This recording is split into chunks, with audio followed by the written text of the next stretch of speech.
This is going to blow your mind. Welcome to the world of dark psychology. In this video, we will uncover 7 powerful tricks that can manipulate anyone. Stay tuned to learn how these tactics work and how to protect yourself from them. I've always been fascinated by the human mind, like what makes people tick? Why do we do the things we do, especially the messed up stuff? Don't act like you don't love it too. So I've been doing some research, and let me tell you, what I've found is straight out of a horror movie. Get ready to have your mind blown, because we're about to expose the 7 dark psychology tricks that always work. And trust me, once you see these, you'll start to notice them everywhere. Okay, first up, we've got gaslighting. This one is seriously messed up. Imagine someone messing with your mind so badly that you start to question your own sanity. That's gaslighting. It's like they're slowly twisting your reality, making you doubt your own memories, your perceptions, even your thoughts. It can be as simple as denying something you know they said, or as twisted as planting fake evidence to make you believe you're going crazy. The worst part is, it's often done by someone you trust, like a partner, a family member, or even a friend. They use gaslighting to gain power and control over you, and it can be incredibly damaging. We've all seen it in movies, right? The creepy husband convincing his wife she's imagining things.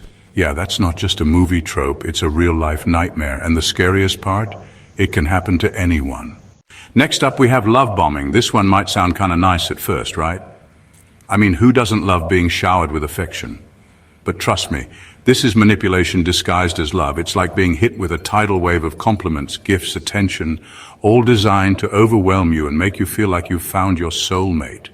It's intense, it's intoxicating, and it's completely insincere. The goal of love bombing is to get you emotionally hooked fast. They want you to become dependent on their constant validation and approval so they can control you. Think about it. Have you ever met someone who seemed way too perfect, too into you, too quickly? That's a major red flag.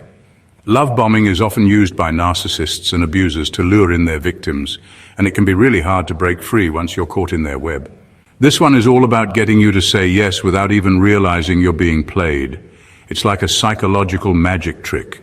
They start with a small, seemingly harmless request, something you're likely to agree to.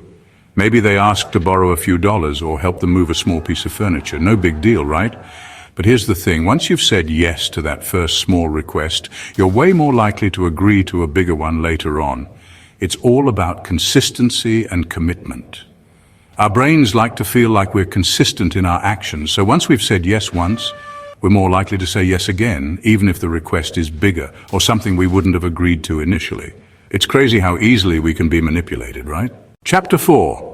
The door in the face technique, the power of rejection. This one is the opposite of the foot in the door technique, but it's just as effective. It's all about starting with a ridiculously large request, something you're guaranteed to refuse. Like imagine someone asking you to donate your entire paycheck to their charity. You'd be like, no way.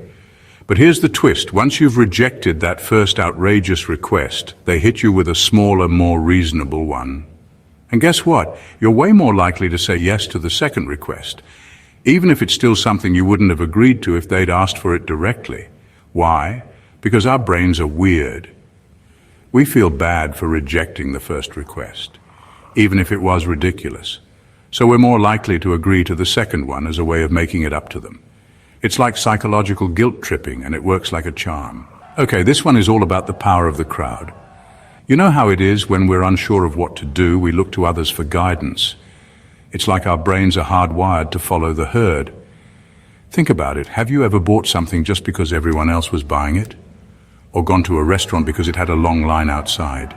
That's social proof in action. We assume that if everyone else is doing something, it must be the right thing to do. It's a shortcut our brains use to make decisions quickly, but it can also be easily manipulated. Marketers use social proof all the time, like showing us testimonials from satisfied customers or highlighting how many people have bought a product. And guess what? It works. This one is all about first impressions. We all do it, right? We make snap judgments about people based on their appearance, their demeanor, even their voice.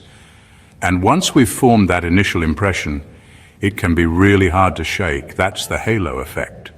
If we see someone as attractive, successful, or charismatic, we're more likely to assume they're also intelligent, trustworthy, and kind, even if there's no evidence to support those assumptions.